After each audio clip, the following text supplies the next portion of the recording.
Welcome to Electrified. It's your host, Dylan Loomis. I was fully ready to wake up on Wednesday, change the name of the channel, and move forward as we talked about. But after spending a few hours reading through hundreds of your comments, and I appreciate every single one, I have decided to keep the name Electrified for now. There was some awesome feedback, and I know that it's true. Electrified really does still apply to everything in the AI landscape. It really doesn't have to be and shouldn't be limited to battery storage and electric vehicles. Data centers on Earth and in space, Neuralink, parts of Starship, they all have electrified components. So yes, the name can still work with the broadening of the channel going forward, which I am absolutely still going to do, gradually over time start to broaden the topics we cover here. So thank you for all of the feedback, and just know in the future, even if I title a video something only about SpaceX or some other AI company, if there's Tesla news to talk about, it will still also be in that video, just like I've been doing to date. So seriously, thank you all for taking the time to share your input. It really was incredibly valuable. So we're keeping the name Electrified, but we will be broadening the topics moving forward as we talked about. And lastly, I've had some family get-togethers this week, which sadly rarely happens. I have another one coming up tonight, so it will be an abbreviated episode today, but no worries, I have a plan for how we'll get through everything that I want to talk through in the weeks ahead. But getting into it for today, this infrastructure piece for robotaxi we know is crucial for scaling.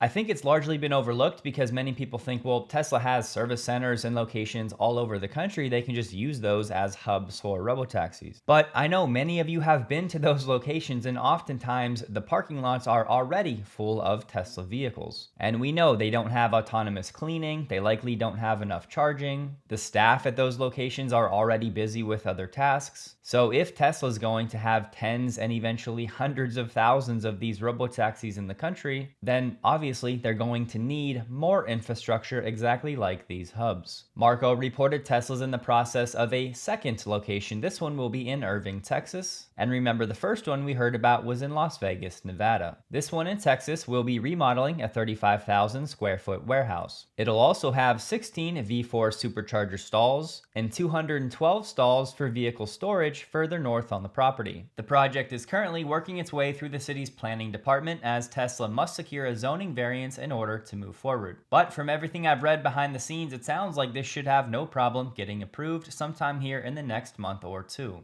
Hey, welcome to the future home of Tesla's robotaxi maintenance and cleaning facility, or at least a potential location for it, here in Irving, Texas, which is a suburb of DFW, very close to DFW Airport. This location was spotted by Marco RP on X, and it's about 35,000 square feet, at least the chunk of the building that they're considering to spruce up and make into the robotaxi depot or maintenance facility. And then behind this building is another building, and then on the other side of that is a parking lot, which would also be in consideration for the robotaxi lot, and some potential superchargers there as well for the fleet.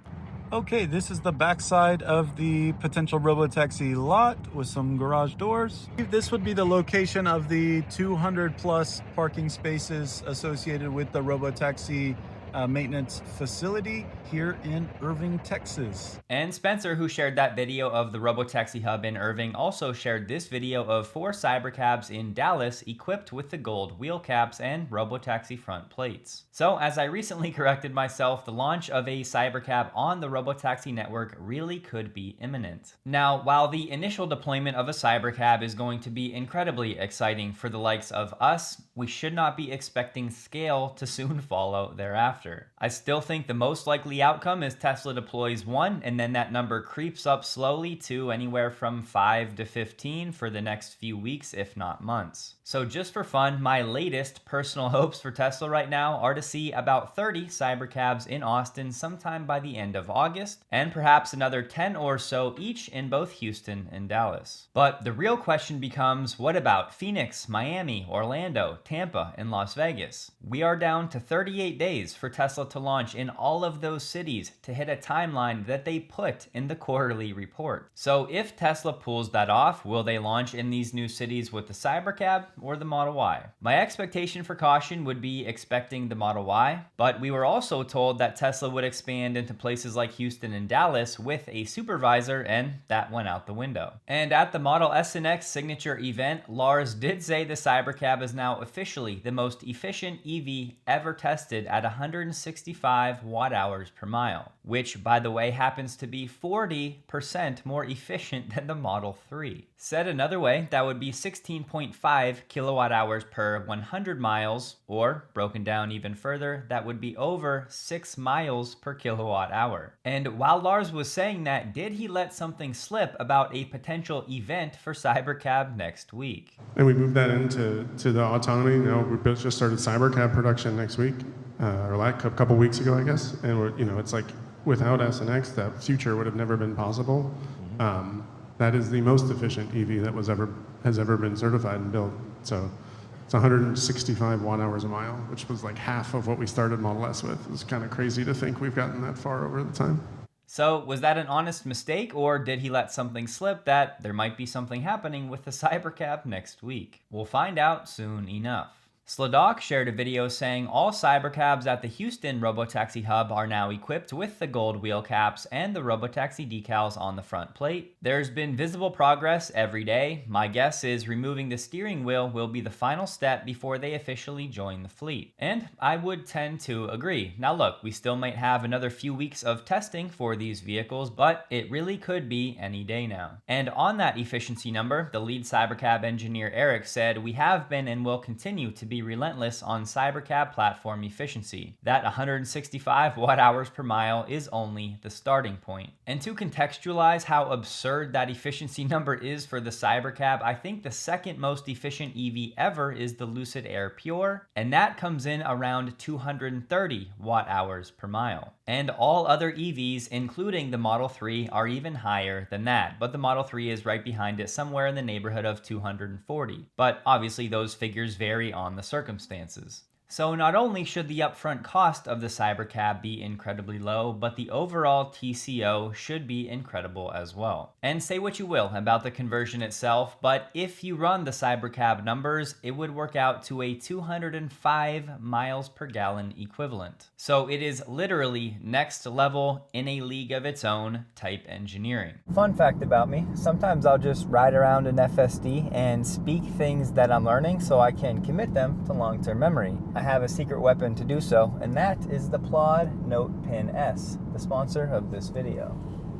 Today, I'll just use the magnetic clip, pop it right on, and we're off. And what's cool about Tesla's new ether loop system is that it takes the old CAN bus language, and I've tried audio recording on just my phone, but when you're done, all you have is an audio file and nothing else. Plus, it constantly gets interrupted. I prefer to have my phone free for other things. One touch, easy activation.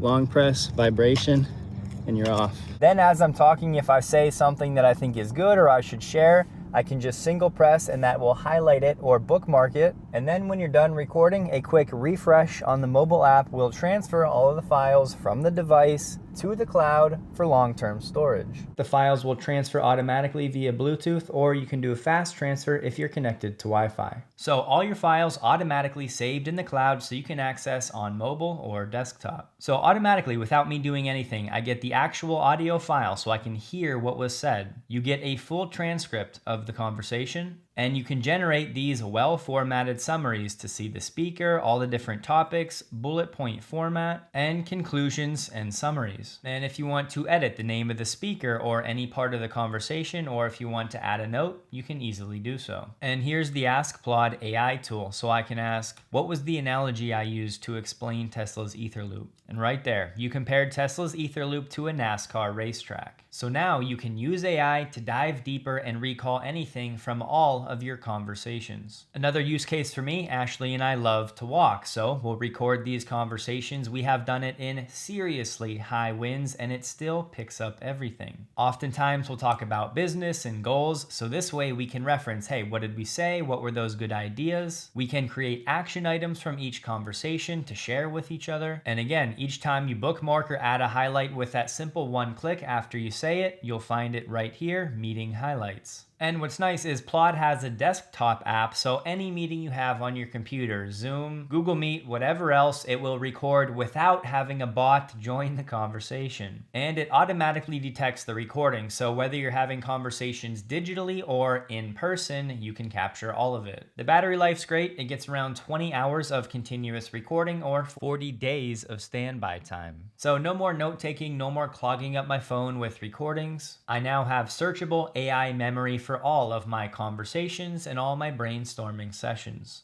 So if you'd like to check out the Plaud Note Pin S for yourself, you can use my links below and my code Electrified to get 10% off. And as always, thank you for considering supporting the channel. Enjoy. Today, the Belgian politician Annick de Ritter said Tesla's FSD has already covered more than 2,000 test kilometers, and right now the testing threshold was 5,000 kilometers, so the testers will hit that number in short order. And she said Tesla now has 3 cars in use to complete the test period as smoothly as possible. So this testing on the Belgian roads might be completed sooner rather than later, and if all goes well, it could lead to a swift homologation. And in case you missed it, Tesla's supervised FSD has officially rolled out in Lithuania. So as Tesla said, the European expansion is now underway beyond the Netherlands. And just FYI, if you've seen reporting that Tesla has now officially received full approval for FSD in China, that's not correct. As far as we can tell, officially, Tesla still has that limited approval for supervised FSD in China, and they're not expecting a full, broad approval until sometime in Q3 this year. And in the B-roll footage during the SNX signature event, we got this brief glimpse of what appears to be the Optimus production line, whether you want to call it the pilot line or not, the one for 1 million bots per year. So if this is indeed real footage and not some sort of render of what it will look like, it's a bit further along than I would have been expecting given what we've seen publicly from Tesla so far. And I think this will serve as a perfect bridge for today's episode. Enbridge and Meta are expanding their clean energy partnership, which will supply Meta's data centers with 365 megawatts of solar and a 1600 megawatt hour battery. This project will be in Wyoming, and you guessed it, Tesla will provide the batteries. They said the project will be one of the larger utility scale battery installations supporting US data center operations and growth. And 1600 megawatt hours would imply roughly 400 Tesla megapacks. I just hope everybody can internalize how far the demand for AI compute currently exceeds the actual capacity available. And that'll flow all the way down through the value and supply chain. So it'll be at least a few years before orbital data centers are a thing at scale. And until then, battery storage will be a critical part of this massive AI compute build-out. Now, shifting to SpaceX, as Sawyer said, it is true, SpaceX is allocating an abnormally high portion of the shares to retail investors. However, when you understand what's going on, this statement needs the biggest asterisk of all time. You'll see many posts out there about the steps required depending on the platform you invest with. But no matter what you see, I would strongly encourage you to reach out to your broker directly and speak to a human and ask them if you're going to have any chance at SpaceX allocation. The reason I say that is because no matter what you see online, it's often going to depend on how much you have invested, how long you've been invested with the platform, what you've invested in, how much revenue you've generated for the platform, and so on. And to address the elephant in the room, yes, Elon said, if any of my companies goes public, we will prioritize other longtime shareholders of my other companies, including Tesla. Loyalty deserves loyalty, June 2024. more. My simplified take of this entire thing, Tesla shareholders are not going to be getting any special treatment for the SpaceX IPO like many had hoped. But it's also true that Elon and SpaceX did what they could, bumping up the retail allocation to 30% when it's typically somewhere around 5 to 10%. So maybe in Elon's mind that's doing what he could, and anything further than that specific for Tesla shareholders would have met plenty of regulatory and legal challenges down the line. But we have to remember the story's also not over. If a merger is likely, and with each passing month that seems to be the case more and more, Elon might still be able to do something to benefit Tesla shareholders at that time.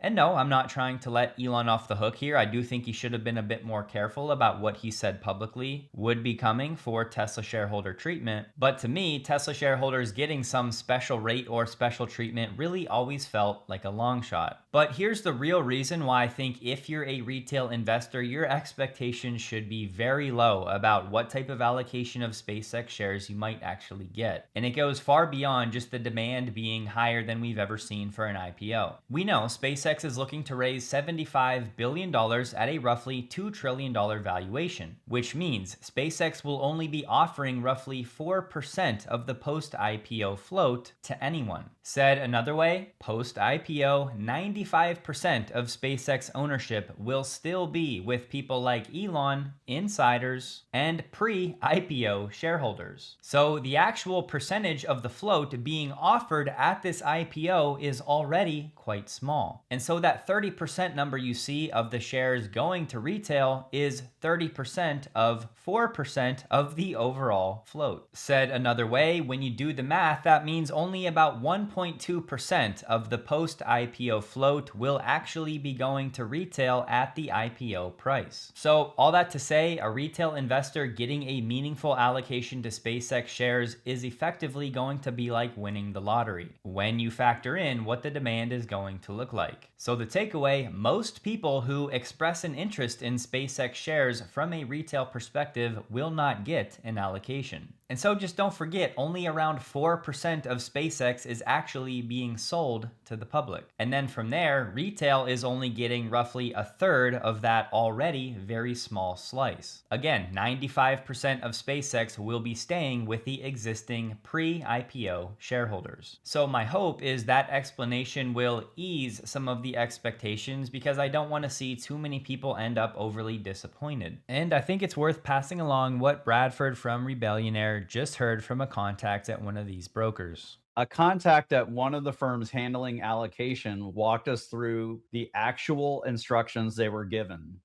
And they told us flat out, this is highly unusual. They had never seen explicit instructions like this before. But here's how it works. First, no preference based off the size of the client. Firms explicitly cannot give preference based off of how big the firm managing the client is. Second, every raised hand gets at least one share. Any account that wants to participate, that raises their hand to buy the IPO and has the cash, is supposed to get at least one share of SpaceX, provided they have the cash to cover it. One share minimum for anyone who wants in. That's the floor. Third, after that, it's pro rata. Once everybody who wants in has their one share, the rest gets allocated on a pro rata basis based on the amount each account actually requested. Ask for more, you're in line for proportionally more, but only after everyone got their starting share. So there you have it. Now, of course, it's only one source. I'm not sure if these rules will be broadly applied. And even if those were the instructions given, is each brokerage going to follow that out to a T? And will SpaceX be double checking it's executed properly? I think that's quite unlikely personally. And again, even if you request a large number of shares, that does not mean you're going to get that allocation. Now, having said that, there are two major things I want to point out in this video before I go meet up with some family. For Q1 2026, SpaceX revenue came in at $4.7 billion, and SpaceX's net loss came in at just under $4.3 billion for the quarter. And if you already saw this on X, feel free to skip ahead, but the net loss for SpaceX is dominated by huge investments in the AI segment, accounting charges from the xAI merger, and non-cash charges. So in reality, that number looks much worse than it is. And I want to go through this because for me, before the S1 came out, I was expecting SpaceX to be a cash burning furnace. But as it turns out, the SpaceX numbers are actually much better than I was expecting. It really is the xAI portion that is dragging things down materially, and that should be expected as they have to spend massively to catch up. So in Q1, and I'm gonna round here, the space segment had an operating loss of $660 million. The connectivity segment, which is largely Starlink, generated $1.2 billion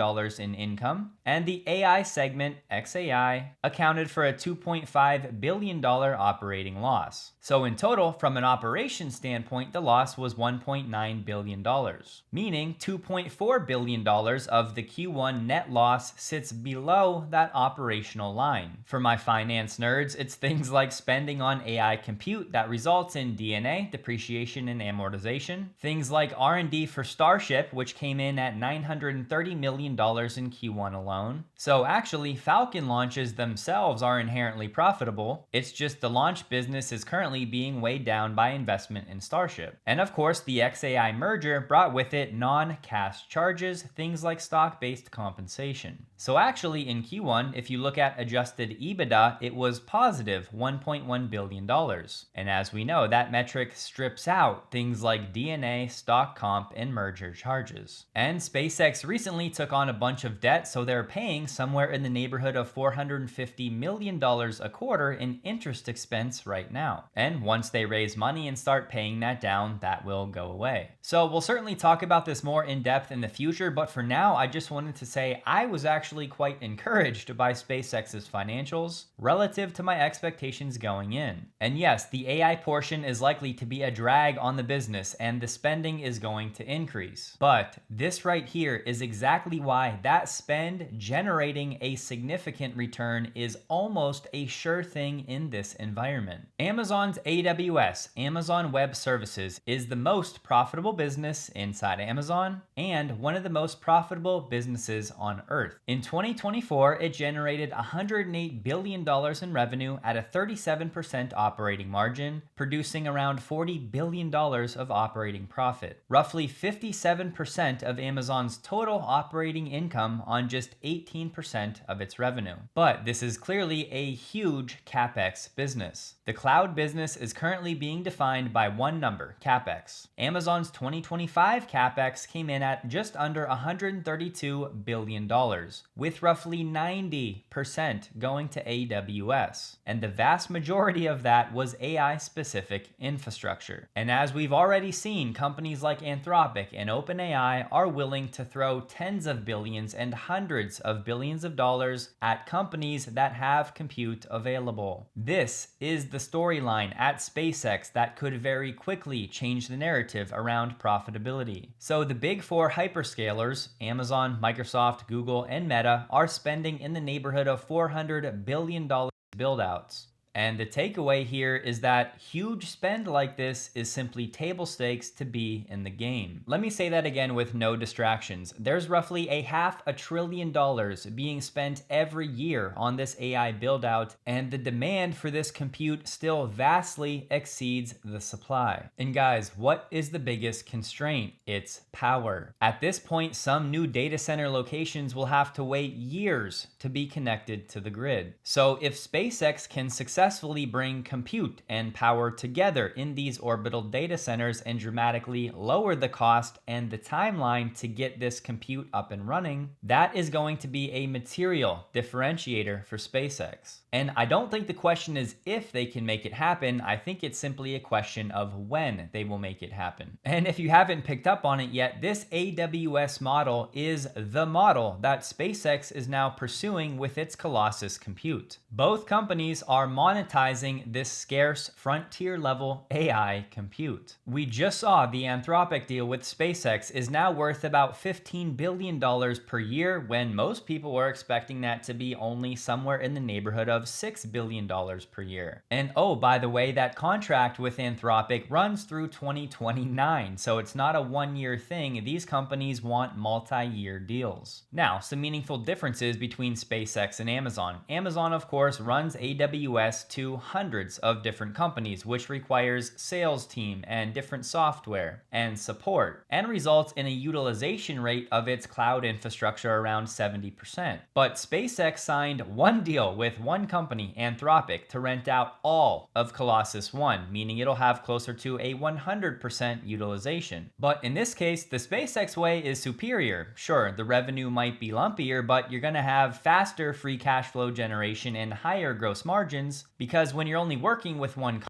need all of that sales staff. You don't need all this special software to make sure every company is getting what it needs. And of course, the cost profile of these orbital data centers is still a huge question mark. But if SpaceX is successful at driving the cost down, that really is going to be a game changer that no other hyperscaler can match. And there's really no one that's going to be able to compete with SpaceX to deploy these orbital data centers. So SpaceX is just so incredibly well positioned for this next phase of AI growth. And guess what? SpaceX has even more optionality here because it has two internal customers, being Grok and Macrohard. So Colossus 2 will largely be training both of those projects, which means if those go well and start generating strong returns from a per GPU standpoint, then SpaceX will continue to go that route. But if for whatever reason they don't pan out, then they can open that compute up to third parties again. And then we have this slide from the S1 where SpaceX lays out the estimated TAM by segment. The largest by far, coming in just under $23 trillion of an addressable market, is enterprise applications. And we know what the primary driver behind this massive TAM is for enterprise applications, and that's Macrohard, also referred to as Digital Optimus, the tool that's going to emulate anything a computer can do. So just like we're going to tell Optimus, here's the laundry, please do it, in time we will be telling Digital Optimus, here's my tax information, go file my taxes. And this is definitely something we'll be talking about a lot in the future, but remember, this Macrohard project started as a joint venture between Tesla and xAI.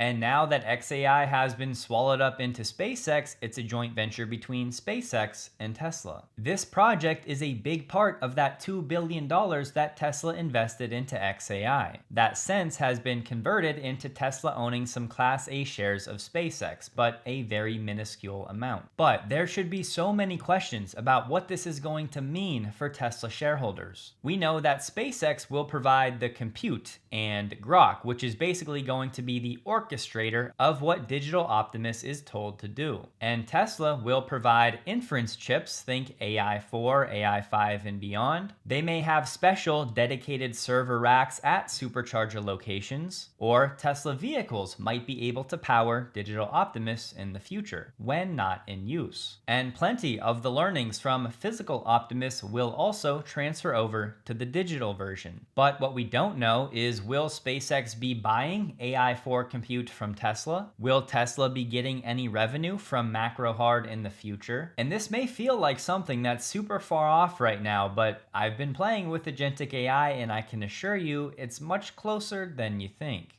And as I've said in the past, I actually think it's going to be easier to deploy Digital Optimus than it would be physical. But look, it's also true. This is why there's a lawsuit against Elon from people claiming that he diverted AI talent away from Tesla into xAI. And that one was actually created before we have this ambiguity for this Macrohard project. But publicly, most of what we know is that economically, the benefits will largely flow to SpaceX. So at this point, point, I'm not ready to throw the flag and say, hey, this is a huge problem. I'm just saying it's something that's going to need clarification in the future. But it's a very fair question. If Tesla is providing capital and capability to enable Macrohard, yet most of the economic benefits of Macrohard fall under the SpaceX umbrella, and there is no merger, then you have to wonder, how is that fair to Tesla shareholders? And guys, look, this is overlooking so many of the synergies that will undoubtedly be a part of this partnership. Any progress made with Macrohard will have real tangible benefits for physical optimists. But I just cannot cover everything in what is supposed to be a compressed video. So there will be much more to come on this topic in the future. But the main point I want to drive home here is that the story is not over. So let's try to be slow to criticize Elon for saying that he didn't come through, or that he's screwing over Tesla shareholders because he's only focused on SpaceX because his ownership is so much greater at that company. And listen, I've said that. Those are very fair points. It's just a very nuanced conversation. And ultimately, it's like looking at a painting when the painter is only halfway done. Why would you even try to make a judgment? Now, yes, if we have to vote on a merger, then we have to pick sides at some point, but we're not there yet. And of course, if that were to happen, then all of those Macrohard benefits would end up benefiting Tesla shareholders. And yes, it depends on the valuations and all of that, but we'll cross that bridge when and if it comes. So for today, just know that SpaceX now being in this AWS compute rental game is likely to be a lever that materially changes its path to profitability, making that happen much sooner than it would have otherwise. Now, it's fair to say that they don't have a ton of compute left to give because all of Colossus 1 is now dedicated to Anthropic, and companies like Cursor and projects like Grok and Macrohard also need compute to train on at Colossus 2. But I just want people to know that the AI segment in SpaceX that will be spending very heavily right now is arguably one of the safest and surest bets that you have in the market right now. So it's not like we're betting on some moonshot breakthrough here. It's already a proven business model with demand that will outstrip supply for years and years to come. So there really is so much more to talk about, like Elon's control and what the vote might look like for a Tesla and SpaceX merger after the S1. But all things we'll start getting into next week. Waymo has decided to pause all freeway rides across the country as it works on a software update, still primarily related to Waymo's driving through flooded areas. And further, Waymo has paused the overall service in 4 different cities. Waymo admitted it had not finished developing a final remedy for avoiding flooded areas when it issued its software recall last week. And even after that initial update was sent, Waymo still drove into a flood in Atlanta. So as of today, it looks like all freeway rides for Waymo are paused nationwide, and the entire service is temporarily paused in Atlanta, San Antonio, Dallas, and Houston. For mobility, the trucking as a service company we highlighted recently said their flagship charging depot in the port of Long Beach will be retrofitted to include ultra-fast MCS charging. We expect to have these Tesla Semi-compatible chargers online by late summer. And a quick shout out to Brett Adcock and the Figure team. They just wrapped up what started as an 8-hour challenge and ended up running for 200 hours without a failure, sorting through those packages. And as you'll see, they did just under 250,000 packages. So despite some of the minor controversy that happened during this testing, I think it's awesome that Figure was willing to do this so publicly. You guys know I've been skeptical of Figure and Brett in the past, but I have to admit this earned some points for them in my book for sure. But I really do need to start editing this video before my family starts wondering where I'm at, so don't forget, check out the Plaud Note Pin S linked below. I really have been enjoying it, and it will be a tool that I use almost daily. Hope you all have an awesome and a safe weekend, and a huge thank you to all of my Patreon supporters.